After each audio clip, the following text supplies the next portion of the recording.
Salve a tutti e benvenuti a questa nuovissima puntata di Soundtrack City. Benvenuto Massimo Pribitera. Benvenuto Marco Testoni e ben ritrovati tutti quanti.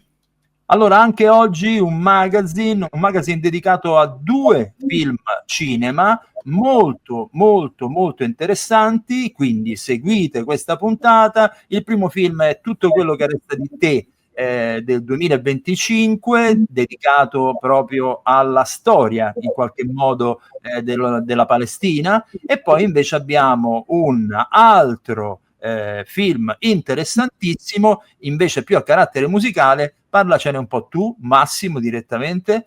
Allora iniziamo con Springsteen, Liberami dal nulla, film biopic sul grande The Boss, ovviamente Bruce Springsteen, interpretato al cinema e di cui vi invito ad andare a vedere sentitamente in lingua originale da un grandissimo Jeremy Allen White, l'interprete della serie TV di Disney Plus di successo The Bear. Allora, Jeremy Allen White non solo ha il timbro, proprio la grande capacità di ripercorrere la vita, ma anche e soprattutto la vocalità di Springsteen, ma interpreta anche le canzoni, e quindi per questo di andarlo a sentire soprattutto in lingua originale.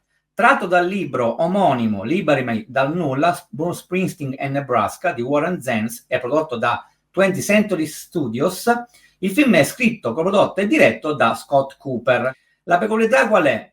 Si tratta di Springsteen negli anni '80, in un momento altamente particolare della sua vita in cui decide di dedicarsi anima, cuore, liriche e musicalità a questo album dal titolo proprio Nebraska, che uscì nel 1982, che anticipò poi un grandissimo singolo di successo che tutti ben conosciamo, che ricordiamo, che abbiamo cantato migliaia di volte, che è Born in the USA. Allora, Springsteen si trova in questo, diciamo, paesino a stare con se stesso e a registrare quasi in maniera acustica, unplugged, questo album, supportato da questo grandissimo manager che è interpretato da Jeremy Strong. La musica originale è stata affidata a questo polistrumentista, cantautore e cofondatore dei Lumineers, Jeremiah Freites, che riesce a venire fuori in mezzo a popò di canzoni famose o anche meno conosciute, ma comunque famose per gli amanti del Boss, in maniera molto espressiva, molto dolce amara. A tratti ricorda il Thomas Newman di American Beauty per di quei momenti puntilistici, perché veramente riesce a cogliere i momenti, i capitoli più intimi, più spogli della carriera del Boss, sommerso da una grandissima depressione, da un rapporto molto particolare che lo logora dentro con il padre, per poi arrivare alla realizzazione di questo album. Un film che veramente vi consiglio ancora una volta di guardare in lingua originale e di non perdere, perché anche se non amate la figura di Bruce Springsteen, è un film intimista, drammatico, sentimentale, molto coinvolgente. Per me un gran capolavoro tra i biopic degli ultimi anni. Voglio ricordare che proprio ultimamente è uscito un cofanetto che contiene degli inediti relativi proprio alle session elettriche, diciamo così, perché l'album Nebraska era molto acustico come impianto, e si diceva che c'erano da qualche parte anche delle versioni elettriche. Ecco, alcuni di questi inediti sono inclusi in questo cofanetto che è uscito proprio ultimamente. Questo per chiudere appunto questo discorso sul film. Mentre per quanto riguarda il film che ho scelto io, ed è un film che spingo tutti ad andare a vedere, spero sia ancora in sala perché non ha avuto una distribuzione fantastica, ma probabilmente forse tornerà in qualche modo in qualche piattaforma. Sto parlando di Tutto quello che resta di te. Allora, diciamo subito che il tema è sensibile, si parla di Palestina e tutta la questione palestinese ormai sono anni che, come sapete, è inutile che ne sto parlando ancora io, richiama l'attenzione di tutti quanti, sia dal punto di vista politico che dal punto di vista informativo, con tutti i problemi che ci sono legati appunto al conflitto israeliano-palestinese, che forse non si può chiamare neanche conflitto, di questo ne abbiamo parlato 100 volte, si parla di genocidio, quindi diamogli pure magari il termine quello giusto.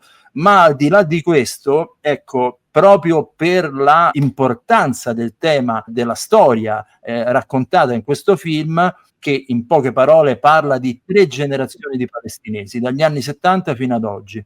E tutto ciò che accade all'interno di questo film, che è basato su varie storie vere, di cui la regista Sherien Dabi, che non solo è regista, è anche sceneggiatrice e fa anche una parte all'interno del film, insomma in qualche modo è riuscita a fare un collage di varie storie, di varie testimonianze che hanno a che fare appunto con la storia palestinese, cioè si parla della storia, dell'evoluzione di una famiglia dall'intifada fino ai giorni d'oggi. Io devo dire che l'equilibrio è perfetto, la cura con cui ha descritto questo mondo la regista e questa storia, la regista è veramente encomiabile, quindi io lo consiglio assolutamente da andare a vedere per chi vuole conoscere un attimo la storia di questo popolo. Dal punto di vista musicale è ancora più interessante, perché il musicista che ha realizzato le colonne sonore è Amin Bouafa,